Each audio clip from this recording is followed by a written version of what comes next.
Let's see if we're recording. Yes, we are. Yeah, so I'm recording on my end now. Cool, I'm recording on mine as well, and I just, it's a bit awkward, like, especially when it's just Yeah, I do a that one-on-one conversation to be like, Alex Cox is a filmmaker who's responsible for... Yeah, no, absolutely. But yeah, no, it's really good to talk to you. I've spent the last few days watching a number of your films and having Oh, thank you very much. pretty good time doing That's good so. that you prepared. Yeah, well, I mean, they're quite fun films, to be fair, for the most part. I mean, it's been a few years since I watched Highway Patrolman. That one's a bit more melancholy. I've seen them both multiple times, but I rewatched Repo Man and Walker last night, just because Oh, wow, that's good. I couldn't pass up the opportunity to watch the two of them again. Yeah, no, that's a nice double bill, too. I think that should be compulsory double bills in cities across the nation when the crisis is over.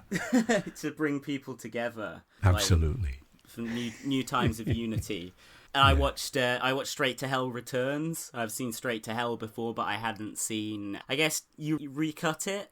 Well, there were some scenes that originally were in the film that were cut out. The film was originally a little bit longer, and the producer, perhaps rightly, felt that it wasn't finding an audience or being popular at all. And so if we cut it down a bit, it might make it funnier. And so we cut out 2 or 3 scenes, which I don't think ended up making it any funnier. It's still pretty so funny. I think over time it's kind of like a good cheese, it's matured and is perhaps more enjoyable now than it was whenever it came out. But it's got these additional scenes, but it's also got a completely different color scheme. I thought it looked great. Cinematographer. To be fair, I think it just wasn't as good quality a copy the previous time I watched Straight to Hell. That's probably true too. I mean, it was made. I think at the time that it was made, it was as good as we could get it. It was a digibeta made by Channel 4 or made by some company in Soho for Channel 4, so it was pretty good quality by the standards of the time. And then we used that to make the DVD. But really, no, compared to then, this was like a 2K retransfer from the original into negative, and the cinematographer took a new pass at it and changed the contrast and gave it this kind of slightly pumpkin tone. Well, those animated bits. It's quite different. And there are a couple of animated sequences, a couple of animated skeletons. Like I say, still pretty great. And I mean, I've been reading Elvis Costello's memoir recently, and he's in it, isn't he? I don't think I actually spotted him. Who does he play? He's the butler. So he's the guy. At one point, the women are all in one of those shacks in the town torturing the butler, who's tied to a chair. And that's Elvis. Oh, Mom! Oh, never mind, Chuck. He's also the guy who pours out the coffee whenever a guy comes around with a little cafetiere and pours out coffee. That's Elvis. Oh, cool. Well, there's so many great musicians in that film. There's obviously Joe Strummer. He scored it as well as appeared in it, didn't he? He definitely scored it. He and the Pogues and Xander Schloss all wrote music for it. Oh, cool. And then that's even outside of just the fact that Dennis Hopper appears in it and all sorts of... Jim Jarmusch, I think, appears at one point, doesn't he? Have I just imagined? And Grace Jones is in it. Oh, yes, of course. She's great in it. It's worth $1.99 or however much it costs to stream it.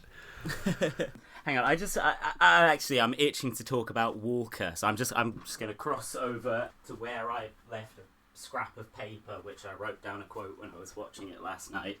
So Walker is the film that you made in 1987 after Repo Man and after Sid Nancy. And was it after Straight to Hell as well? Because Straight to Hell... Yes. Yeah, that was made... in 1986. Yeah, that was kind of bound up in the story of Walker, not the narrative of the film, but how it was made, Straight to Hell and Walker. Yes, because we had tried the previous year to fund a rock and roll tour of Nicaragua that was going to involve Joe Strummer and the Pogues and Elvis Costello and the Men They Couldn't Hang and some other bands. And it was going to be paid for by the sale of a video cassette to a record company. And what we found was, although this was you could pre-sell these things usually, but when you were trying to do the kind of tour of the Radical Republic of Nicaragua during the Contra War, all of a sudden we couldn't raise any money at all. And so then we were in an embarrassing situation because all these musicians had made themselves available for the month of August and hadn't taken on any touring obligations because they were going to be in Nicaragua.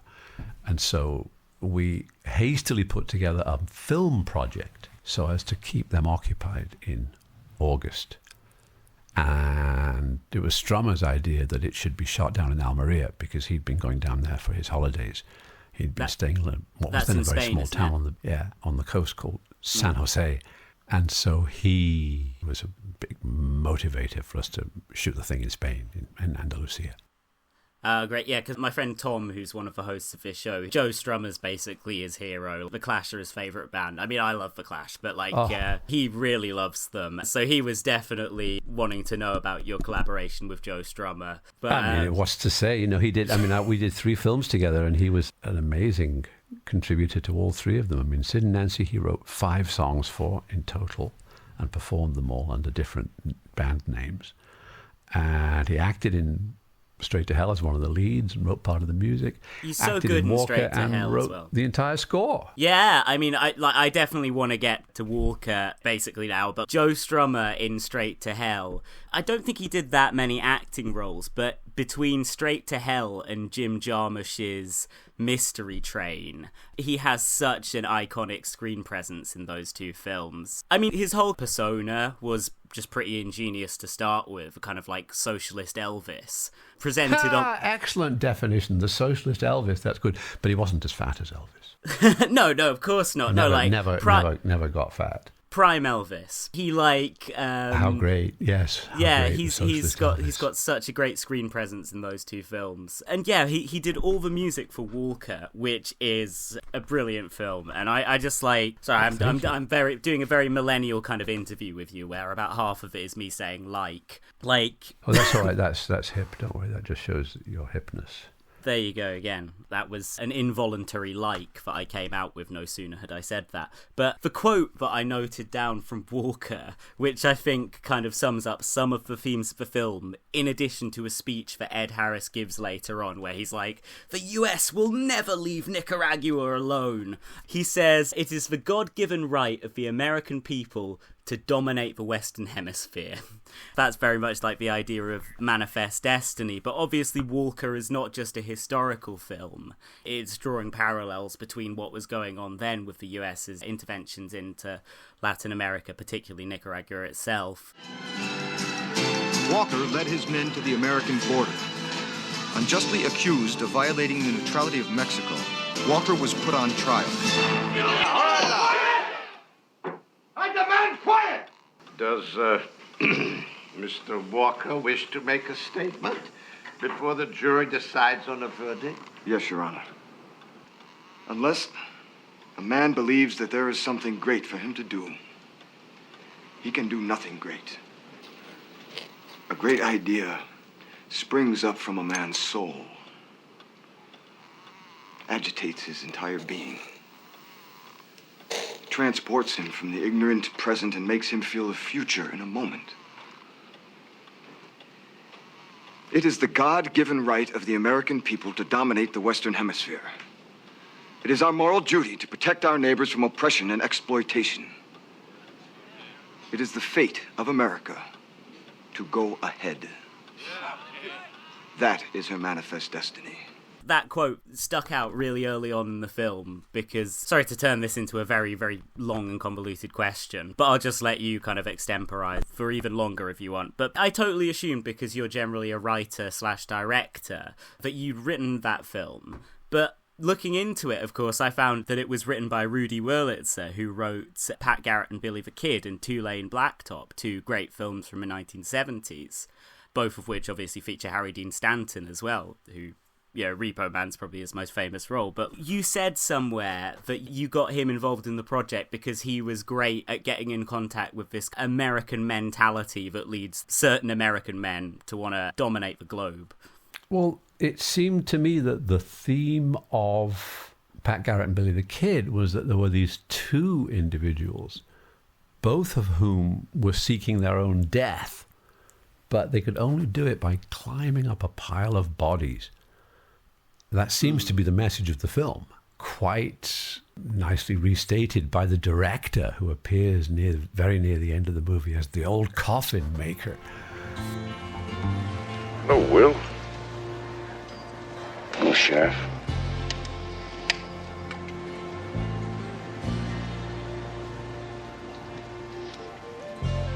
We finally figured it out, huh?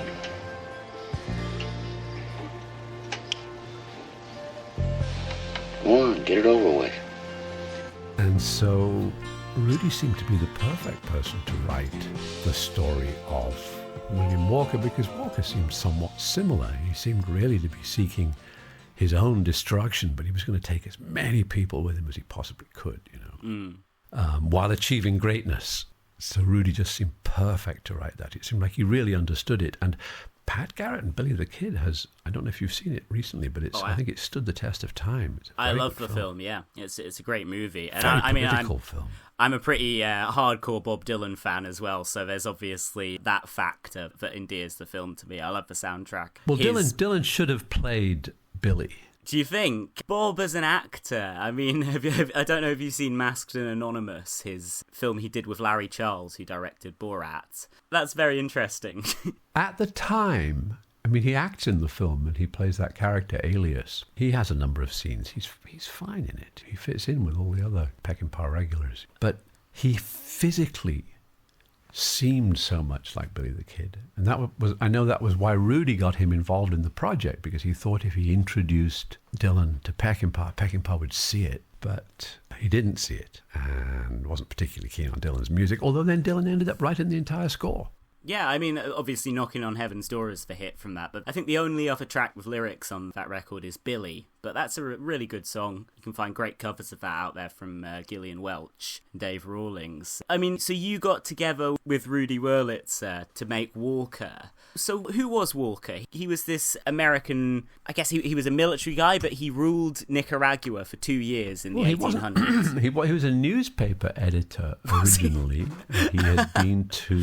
He'd been to medical school in Edinburgh, Scotland, as Richard Mazur says in the movie, and studied medicine there. He'd started a newspaper, a Democrat newspaper, anti-slavery in Tennessee, and had been in love with this belle of the town who then died of cholera, a woman who was another radical and a mute.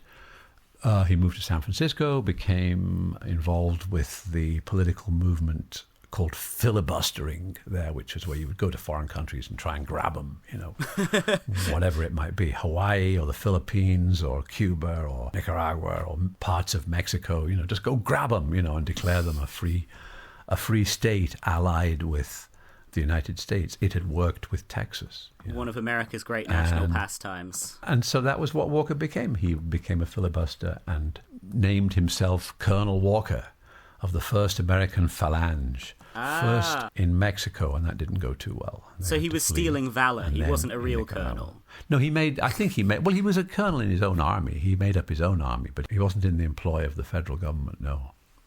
He was working for big business. I mean, he was working for, among other industrialists, or not so much, you wouldn't really call them industrialists, would you? But transport magnates like Cornelius Vanderbilt, who really did want to dig a canal across Nicaragua, and it would have been advantageous to Vanderbilt's business interests if Walker had been able to hold the country. And that's one of the turning points in the film Walker. He spends the film, basically at every stage of the film, he's alienating somebody. But when it really starts to go wrong is when the power starts going to his head and he decides that he can basically do without Cornelius Vanderbilt. Yeah, that he really is the guy.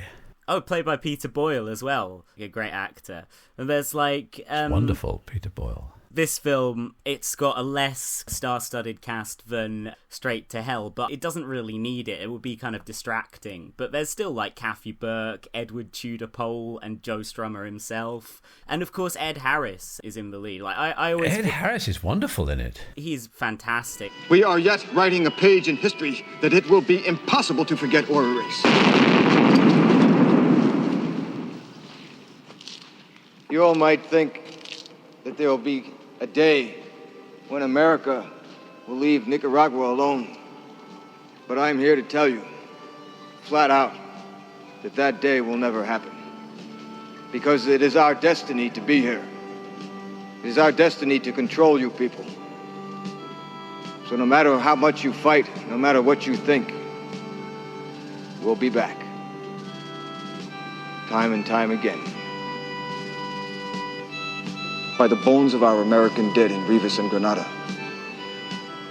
I swear that we will never abandon the cause of Nicaragua. I mean, I always figured Ed Harris was a comrade because when the Oscars gave Elia Kazan the Lifetime Achievement Award, Ed Harris refused to clap. Oh, well, that's interesting. Ah, yeah, good old Ed. That's a good thing, I think. Well, there's a clip, and him and Nick Nolte are like the only people who aren't clapping, and Nick Nolte said that Scorsese never spoke to him again after that. I mean, I love Scorsese, but I think politically he is maybe more of a liberal than a red-to-the-bone socialist. I don't think there are very many film directors like that in the United States. Maybe Oliver Stone would be a socialist. Yeah, I find Oliver Stone fascinating. There's John Sayles, probably, I would say, actually. Oh, John Sayles, of course. You're quite right. Yes, John Sayles. And maybe there's some younger filmmakers, like independent people, filmmakers of colour and so on, who aren't the kind of what does one names. know? Exactly, because you would, in a town like Hollywood, you would keep it to yourself, because you can't really be a leftist and last very long in that world. But, I mean, it's interesting. So that's also true. Yeah, and I definitely think you very much, as a director, have worked outside of the Hollywood system. But it's interesting you mention Oliver Stone, because I'm fascinated by the guy. I've watched some interviews with him, and he says he doesn't call himself a socialist or a Marxist. Like, I watched him in conversation with Tariq Ali, who very much is those things. And I think Oliver Stone said, well, where we disagree is that I basically think that capitalism works. Although he doesn't seem to be like a full-throated neoliberal or anything like that. So he's a regular American. He's a regular American. Of course, and he comes from a very conservative background as well, but when it comes to international issues, he seems to be pretty firmly anti-imperialist. Yes, and that's very good. That's certainly something that's to be applauded in him. Absolutely, because as you say, not many people are doing that in Hollywood. But what's interesting is because you did this show Moviedrome for many years in the UK. And people can go and watch all of your introductions that you did for these films that the BBC had in their archives on YouTube, and many of them are really great, and it's good to get a kind of iconoclastic take on a film rather than just this film was made in this year and the director did it and the reviewers liked it, here you go, watch it. Mm-hmm. But one in particular that I remember finding interesting was your review of Salvador, Oliver Stone's it's not actually his first film, because he directed some mad horror film called The Hand before that, but it's kind of his first major film. I think it's he actually made, I think, 2 or 3 films before Salvador, but Salvador is the first film that he would want to talk about. I mean. Yeah, absolutely. And he'd written Scarface and stuff by that point as well. That's right. I mean, you were very complimentary about Salvador, which I think covers some of the same themes as Walker, although it's actually set contemporary to when it was made in the 1980s. But you turn your fire on Platoon in that very same introduction. And I was wondering if you changed your view on that, because, I've read your book, Alex Cox's Introduction to Film, and I think that what you said about Platoon, which was basically that it proposes that if a more humane set of Americans had been in charge of the Vietnam War, it would have either been won by America. It would have gone better. Or been done a lot more decently, however that could have been done, yeah. Salvador was directed in 1986 by Oliver Stone. Although it always features in his filmography as Stone's first film as a director, it was actually his third or even fourth. For some reason, his early triumphs are not referred to by critics earnestly intent on evaluating the great man's work. Okay, I'm being a bit facetious. The truth is, the worth of Stone's other films apart, Salvador is a really great film. I first saw it at the film market at the Cannes Film Festival. It was the film's first international screening, and there were 2 other people in the audience. This was, of course, before the success of Platoon, also made by the Stone, John Daly, Derek Gibson team. For my money, Platoon is complete rubbish, a nasty bit of propaganda which suggests that if the poor American GIs had only had better officers, they would have won the Vietnam War. By Salvador, however, I was blown away.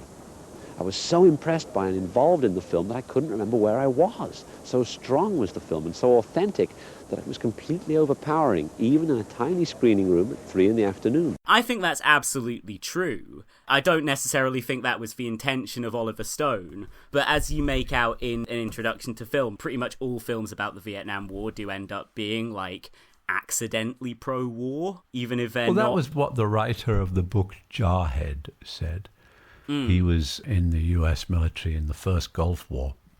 And he said they all loved those movies. They loved Platoon and Apocalypse Now and Deer Hunter. Watched them over and over again, you know. And those are supposed to be the anti-war liberal films. But in fact, as he says, anything like that is pornography to the military man, was the way he described it. So it's very hard to make a genuinely anti-war film. And I don't know if we ever showed Come and See on Moviedrome, the Russian film.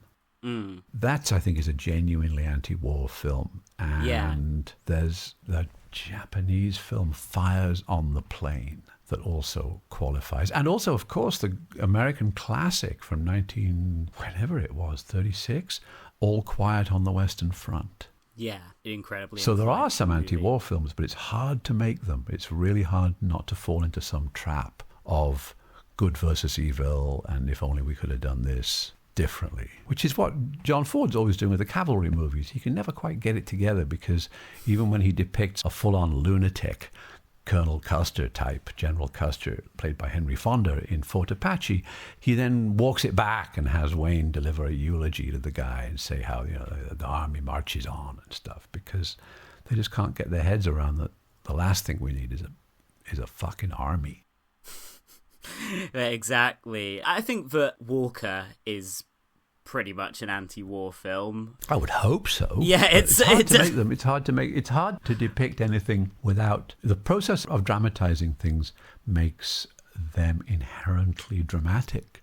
You know, which can mean glamorous, which can mean exciting, which can mean attractive. So it's hard. You know, I mean, it's not like there's a definite route to success when you're trying to make a film that criticizes war or drug addiction or the political class. I think that you point out another of the kind of pitfalls in films about war, about politics, about kind of like international issues or whatever, is in that very same... I don't know why this one little intro you did to Salvador has stuck with me so much, but no, actually, I think it had some quite incisive things about basically that type of movie. But I think you said that even Salvador falls down in that way, because it kind of descends into they're all as bad as each other kind of mush at the end, whereas most of it is very pointedly the US should not be doing it. That isn't the case. Yeah, exactly. Salvador is that extremely rare item, a well-made, thoroughly entertaining political film. It does a lot more than The Real Boyle did, placing its protagonist at the scene of the murder of Archbishop Romero by a right-wing death squad, and having him on the spot immediately after the Salvadorian army murdered 4 American nuns. It also depicts the political conversion of the American ambassador, played very well by Michael Murphy, a conversion which actually occurred. Ultimately, of course, the film cops out. Following a battle between the army and the FMLN guerrillas who ride into town, rather improbably on horseback, there comes the obligatory scene where the rebels shoot some of their prisoners, and Woods runs back and forth shouting, "You're just as bad as each other! You're just as bad as each other!" to both sides. Actually, the line looks like an afterthought, as if it had been dubbed in post-production over Wood's back.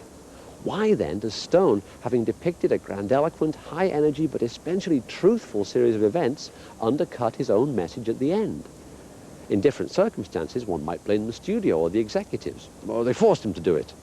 But in this case, the production company is Hemdale, and whatever the vices of Messrs. Daly and Gibson, neither one was ever accused of being a minion of right-wing politicians or liberal aesthetics.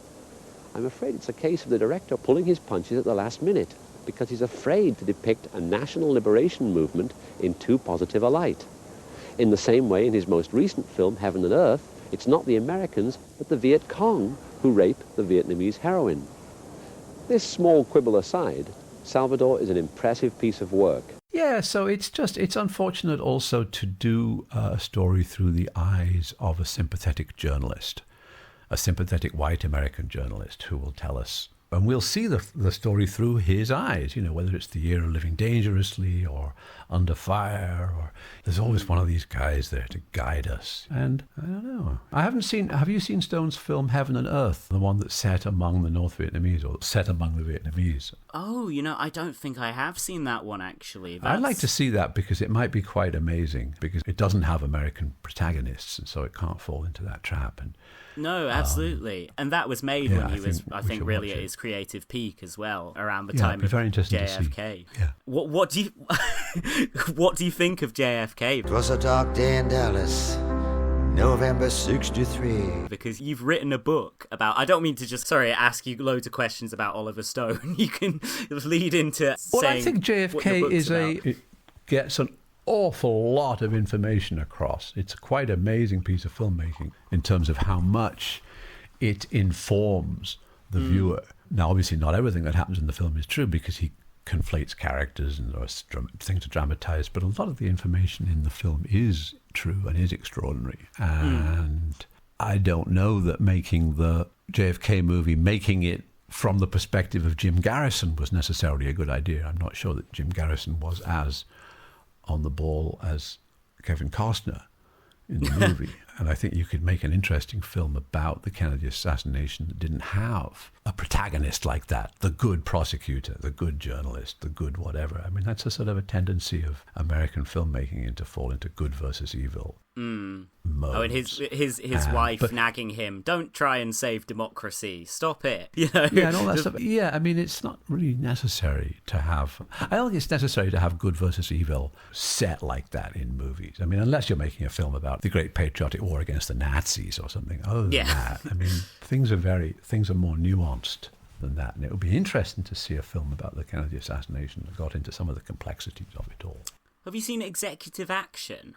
The film from yes, the 70s. It's interesting. It's interesting, and that suggests it's a kind of a conspiracy between big business and the government, and elements within the permanent government to kill Kennedy. Sort of a CIA oil company type matrix. That's an interesting film. And Parallax View, although it's not specifically about the Kennedy assassination, but Alan Pakula's The Parallax View with Warren Beatty is a great film about political assassination and paranoid American politics. Oh, terrific film. I quite enjoy, there's some films which are almost like proto-JFK assassination. Almost like somebody, say, involved in a vast right-wing conspiracy may have seen them and thought, there's something in that. Like, there's this film called Suddenly from 1955 where Frank Sinatra... Oh, yes, that was the film that young Sinatra acts in. And he's a young guy, a young ex-Marine with a rifle who's going to shoot the president. Yeah, exactly. Right? Yeah. That's a good film, I thought. And, of course, 7 Days in May, the book came out before JFK was killed, but very much inspired by the discomfort in elements of the ruling class towards JFK. I never realized Kennedy was so dangerous to the establishment. And Kennedy apparently was instrumental in getting it made. He met Kirk Douglas in a food line at some gala in Washington, D.C. They were all queuing for the rubber chicken, and Kennedy taps Douglas on the shoulder and says, "Hey, have you read this book, 7 Days in May?" And Douglas had, because it was like a New York Times bestseller. And Kennedy goes, "I think somebody should make a film out of that." And he said, "We'll give you the White House if you want. If you can get that film on, and we'll let you shoot in the White House." And it was the only film that ever did, I think. The only dramatic feature that ever got permission. I've got your JFK book here. Unfortunately, unlike Introduction to Film or X films, I haven't actually got round to reading it yet. Don't worry. You can save it for a winter's night. To keep me company. Yeah, it's The President and the Provocateur. The Parallel Lives of JFK and Lee Harvey Oswald. So, yeah, can you tell us a little bit about this book? That's it, what it says on the can, It's the lives of Kennedy and Oswald as they ran in parallel. Because obviously their lives were cut short within 48 hours of each other. Yeah, of course. By violent gunmen. And that's what it is. It's the story. It parallels their two stories. Obviously, there's a culling of information in the process, and I do tend towards the belief that Oswald was a government agent when he quasi-defected to Russia. Oh, 100%. I think he was probably working for CIA or for Office of Naval Intelligence, and then when he came back to the US, he was debriefed and he became an FBI informant. And who knows what else. There's even a suggestion that he was at one point an agent for the IRS. because the IRS was mysteriously, at that point, the ATF firearms, their jurisdiction hadn't got transferred to wherever firearms jurisdiction went. And so madly, the IRS was responsible for tracking down these companies which were illegally selling pistols and rifles through the mail. And the two companies that Lee Harvey Oswald allegedly contacted in order to order firearms through the U.S. mail were both companies that were being investigated by the Dodd Commission on behalf of the IRS for illegal arms trafficking using the U.S. mail. So it could be that Oswald was even a spy for the IRS for a while. Oh wow, I haven't heard the IRS theory, but yeah, I totally figured they're not just going to let you defect to the USSR and come back again, no questions asked, unless you're a... Hey, no problem. Unless you're a CIA we'll lend you agent, money. yeah. We'll lend you the money to fly home. Yeah, well, his luggage, also the story of his luggage is great because he comes back with like 18 boxes of stuff. And by the time he gets through the New York authority, it's gone down to like about 14 boxes. Then he flies out to see his family in Texas, and they wire him the money, plenty of money to buy a ticket. But he doesn't buy a non-stop ticket. He buys a ticket via Atlanta. And in Atlanta, of all of these 14 boxes that he's checked in, all but 2 of them disappear. And he and Marina arrive in Texas with like 2 little suitcases. And so there's this process of attrition where all of this stuff that Oswald's acquired in Russia is handed out on his travels across the US. So it's all the unknown, the hidden history of Lee Harvey Oswald is very fascinating and obviously potentially bogus, potentially not true. Well, there we have it, folks. As it says on the back of this book, Alex Cox, like most of the American and British public, does not buy into the establishment version of these events. I think we have it from the horse's mouth there. But yeah, I'd say to people, if you're interested by JFK conspiracies, then maybe watch Oliver Stone's film and take it with a pinch of salt. Maybe what happened wasn't... But he's done a documentary. He and a guy called James D. Eugenio, who used to run a magazine called Probe and is very knowledgeable about these matters. I'm looking forward to that, He and Stone have done a documentary. Yeah, so I'd like to see that one. And that's supposed to be finished pretty soon. I guess the crisis has slowed it down. Definitely. I think there's loads of shit that is true in Oliver Stone's JFK. I just think that maybe the conspiracy wasn't so focused around the New Orleans gay underworld. It's just bullshit, Everybody likes to make themselves out to be something more than they are, especially in the homosexual underworld. It seems... Yeah, I think that's very... Yeah, to exactly. all revolve around true. those guys. And maybe if people watch that and they're interested, then go and get The President and the Provocateur by Alex Cox. Highly recommended. And there's many other books about, if you get interested in Lee Harvey Oswald, it's like a labyrinth of information that you'll never escape from. Yeah, it's just an endless wormhole. Then you can start, investigating some of the interesting stuff online about the Skripals. And, it all gets curiouser and curiouser. But anyway, so what else? What else about movies? Something that's quite interesting is the films that you haven't made.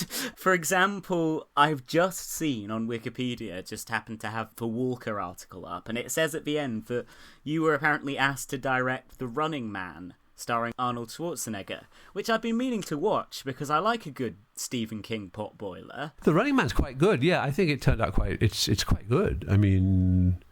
I don't remember it very well now. I remember I read the script and thought, this is quite nice. I wish I could do this. But I had to do Walker. When I was going to do Straight to Hell, I was also offered the opportunity to direct The Three Amigos. Oh, wow. I never saw that one. Is that like a silly comedy? No, I haven't seen it either. But it was a very popular film, and it was directed by John Landis, who probably was the better.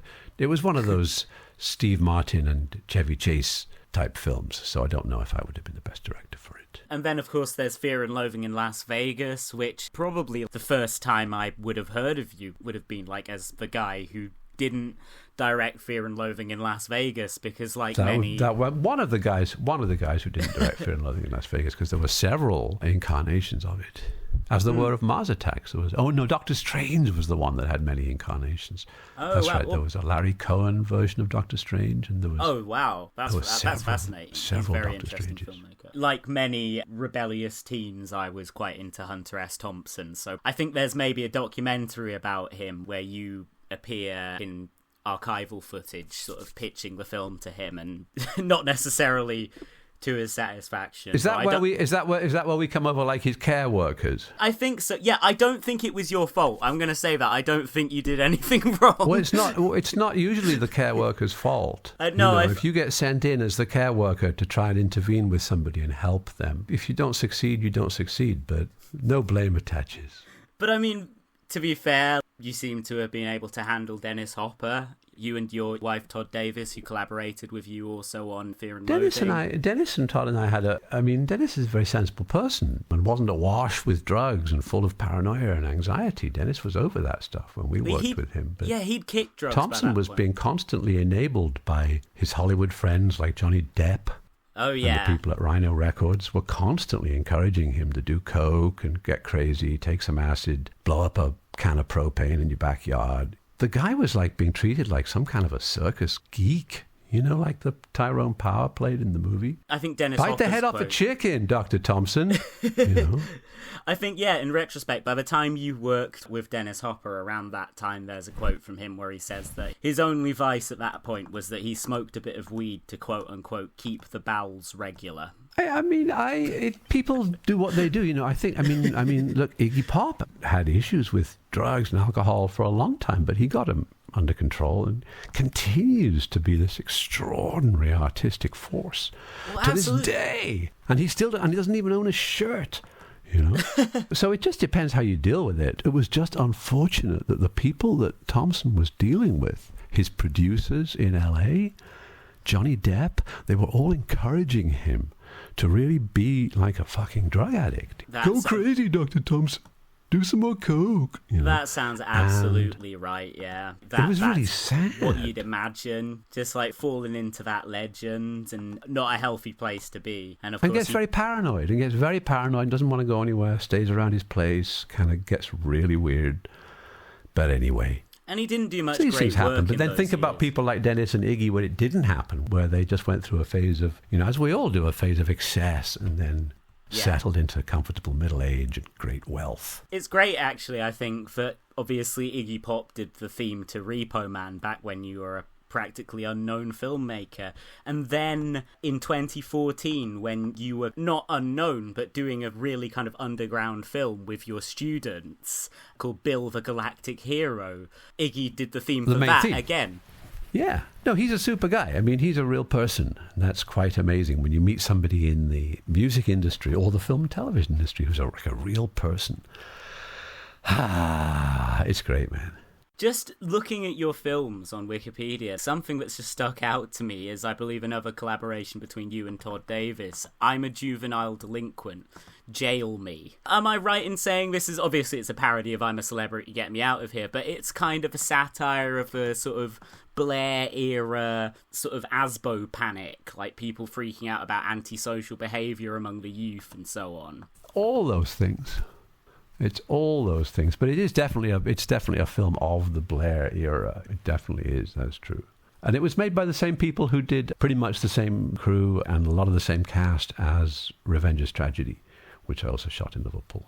And you can find The Juvenile Delinquent, you can find broken up into 4 parts on YouTube, I think. That's how I watched it. Yeah, that's right. Revenge's Tragedy, I bought that on DVD, but I haven't got around to watching it yet because my Blu-ray player keeps just not playing DVDs. But yeah, no, I definitely want to see that. And then, of course, like, we've barely talked about Repo Man, but it's almost like, what is there to say? But you made a bunch of films I think are really fascinating in the 90s. One that I really, really like is this one called Three Businessmen. Yes. Again, not a particularly well-known film. You star in this film as well as one of the titular businessmen. Again, it's written by Todd Davis, and this absolutely makes sense when it says on the Wikipedia page that it's inspired by The Discreet Charm of the Bourgeoisie, because it's quite a surreal film and seems to structurally be very reminiscent of that movie. But also it feels like, again, a satirical movie and sort of like a comment on globalization that in its portrayal of this kind of hollowed out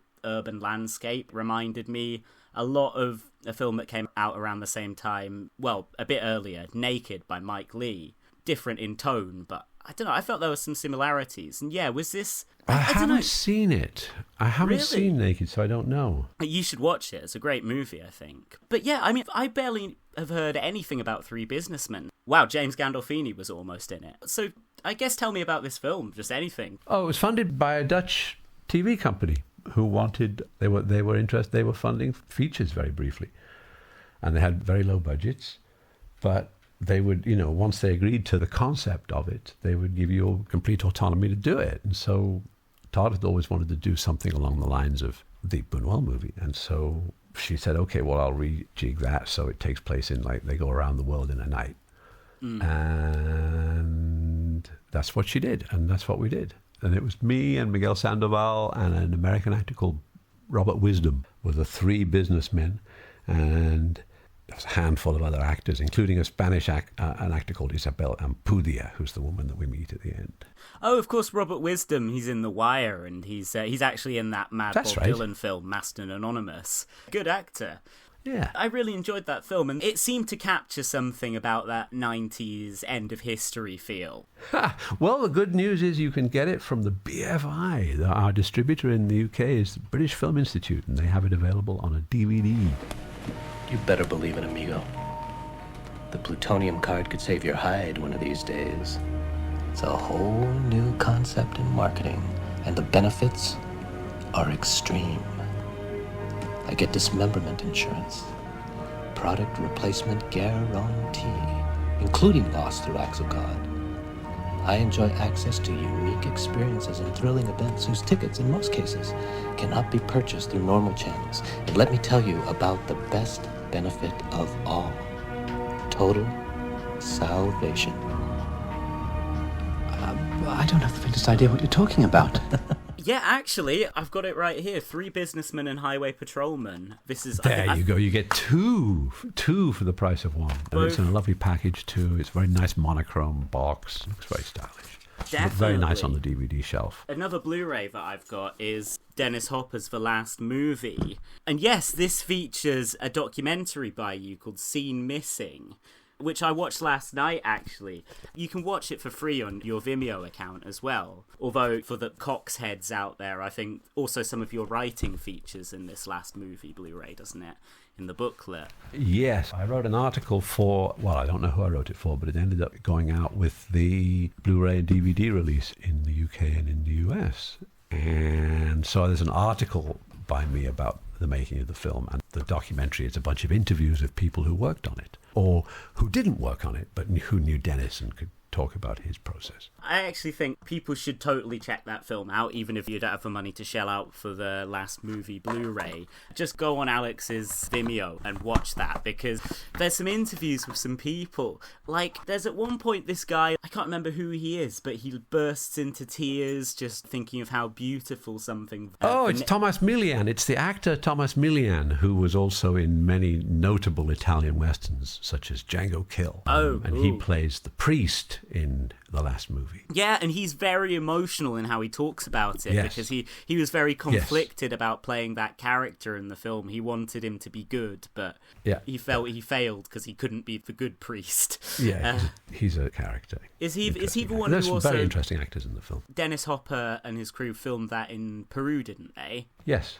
And I think it may be the same actor I mentioned. Was it him who was expressing a lot of discomfort about the almost like neo-colonial connotations of an American film crew going down to film there? And he was like, there's this great bit in your documentary where he's like, all the fucking capitalism and shit. It's great. Yes, no, he's very emotional. Thomas Milian, very good actor. That's one of several interesting projects that you've done on film history. There's a great...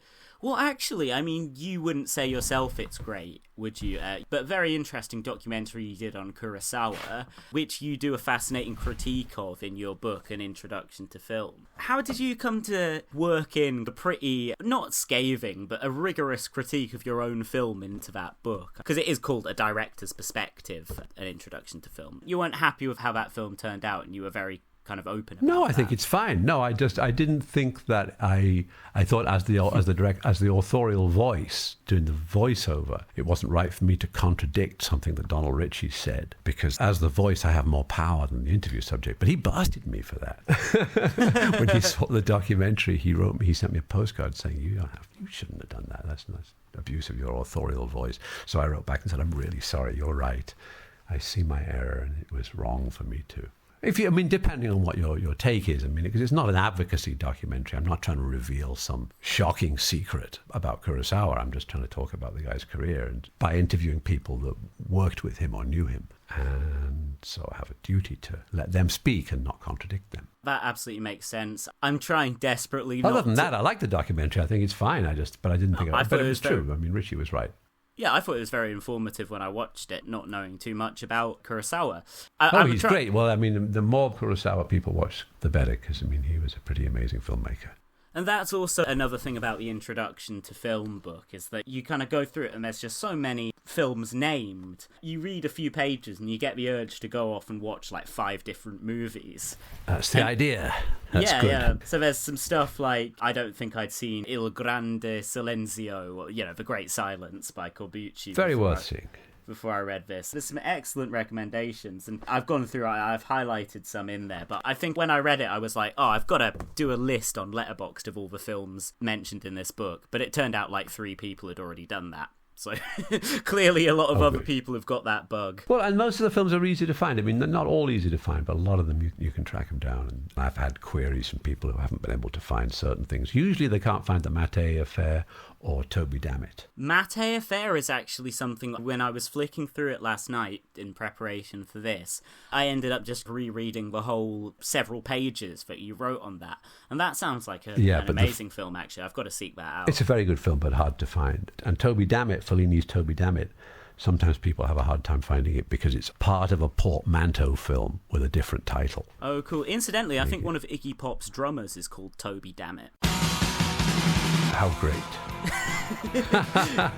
Well, when I saw Iggy and the Stooges, unfortunately it was just before Scott Ashton, their drummer, died, and so he wasn't able to attend the show, and indeed Toby Dammit was there on drums. I'm not sure. Well, he was good. Well, it was just great seeing some kind of permutation of the Stooges, but yeah, he seemed to do the job just fine. I'm not sure what the guy's actual name is, but I remember looking at his Wikipedia, and he's just played with all kinds of people under. Great. Well, that's his name. I mean, that's his, if he says his name, it's like Joe Strummer. If he says his name is Joe Strummer, it's Joe Strummer. Well, what a great name as well. Or if he says his name is Bob Dylan, his name is Bob Dylan. People get to pick. Exactly. That's kind of fun. I'm resisting the urge to just be like, what was such and such like to work with? What was this? Yeah, because we're getting on a bit in time now, and I have a dog here waiting to go for a walk. So absolutely. I'll just ask a couple more things if that's okay.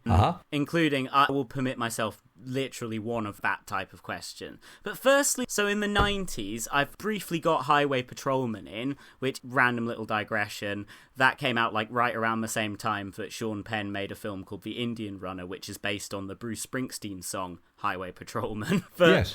Actually, I really like that Sean Penn film. His first 2 films as director are really good, but your film Highway Patrolman is great. But around that time, you adopted a kind of technique borrowed from Mexican cinema. Oh yeah, the Mexicans used to do this thing called plano sequencia, which is essentially you just run the whole scene in one master, usually a moving master, in the way that famous scene in Goodfellas where the camera goes out of the street, down the stairs, through the restaurant. Yeah. That was what the Mexicans called plano sequencia. And some of their directors, including Arturo Ripstein, were doing that for like the entire movie. But you can like cut internally within the shot. Well, normally they did not. Normally you can do anything you like. But for a plano sequencia to work as a plano sequencia, it doesn't contain any internal cutting. That's interesting because the internal cutting is very much a hallmark of, say, Death and the Compass that you made in 1992, from what I remember. Of some of depending on which time frame, because there's 3 time frames in the film, and one of them has a lot of that internal cutting, and one of them doesn't have any. That's another underrated movie, actually. Really, really fascinating one. From something I haven't read, but I've heard that the source material is something that many people kind of considered unadaptable But yeah, I thought you did a good job. Oh, no, it's an easy adaptation because it's written like a kind of a thriller, so it's very straightforward. I think that both Lars von Trier's element of crime and a film directed by Alex de la Iglesia called The Oxford Murders are also based on that Borges story, the structure of the Borges story. In an introduction to film as well, the definition of cinema is so kind of broad. Don't worry, I'm not going to ask you whether you think Marvel films are cinema. Scorsese's been tortured enough with that question, as have everyone who's had to, sit through the discourse. But what I find interesting is that you include Collateral Murder among the films in this, which is a short film of US war crimes that was released by WikiLeaks. So I think, was Collateral Murder what Chelsea Manning leaked that got her prosecuted? The footage that appears in Collateral Murder is a documentary. A documentary contains reality, right? Yeah. Supposedly. But it has also, beginning and an end. There are editing points. There are subtitles. There's a frame to it with a title and credits. So it's a documentary, like the other documentaries in the documentary section. But I think it was part of the Iraq War release from WikiLeaks, which our friend Julian Assange is now being tortured for in Belmarsh prison. Yeah, of course. And God, so much I don't want to... Yeah, because I got this dog that's just sitting here staring at me soulfully saying... Absolutely. Well, all right, 2 short things then. So, firstly, Tombstone Rashomon. This film, I'd be bad if I didn't, because I don't think we've talked about it at all, and it's your most recent film as a director, and, I watched it in preparation for this conversation. So, I mean, obviously, people can kind of get from the title, Tombstone is obviously where the gunfight at the OK Corral happened, the iconic... Yeah, you're describing it very well, and the other part, the Rashomon part? Yeah, and that is obviously... Rashomon! Who could have guessed it? Yes. I mean, that's it. I enjoyed this film. Is there much to say about it? It's like a sci-fi mockumentary. You said it. You just described it very well, I thought. Credit is a sacred trust. It's what our free society is founded on. Do you think they give a damn about their bills in Russia? I said, do you think they give a damn about their bills in Russia? They don't pay bills in Russia. It's all free. All free? Free my ass. What are you, fucking commie? Huh? No, I ain't no commie. Well, you better not be. I don't want no commies in my car. No Christians either. Okay. Right. I know you want to walk your dog, so final question. Why do you think that Harry Dean Stanton is the iconic cult film actor, possibly the quintessential one? What is it about him that you put to such good use in Repo Man and was so inspired when you saw him in The Missouri Breaks or Two Lane Blacktop or Pat Garrett and Billy the Kid? But your question posits a thing called a cult film, and I don't know what that is. I know in retrospect certain films get described as cult films. I know that Moviedrome was described as a cult film series, but that was purely opportunistic. It was just a question of the producer, the excellent producer of the show, just going into the barrel of what the BBC had and pulling it out and us screening it and me contextualizing it on a weekly basis. So I don't know what cult really means. Harry was a very, very good actor, a very striking actor with a real original presence. And so a lot of actors are kind of generic, and then there's some like Harry Dean or Klaus Kinski or Gian Maria Volonte or that guy Thomas Millian, who are really specific and outstanding and different, and Harry was one of them. Oh, absolutely. I think maybe I thought Harry Dean Stanton cult film, I made the leap, A, because the guy claimed to have been in 200 films, and so many of those turned out to be cult films, and also because when I had to write an essay when I did a film studies degree on a cult film module, I instantly went to the well of Harry Dean Stanton films and wrote about him in Repo Man and so on, and used X films as a source for that essay. So thank you very much for that, for providing me with It's a pleasure. Some academic grist back in the day. It's a pleasure. And yeah, honestly, thanks so much for talking today, Alex. It's been fascinating, and thank you for all the great movies and for the fascinating writing. Very good. Well, thank you very much for having me. It was nice talking to you. Absolutely. And yeah, I hope you have a great walk with your dog now. Thank you very much. Bye-bye. Bye-bye.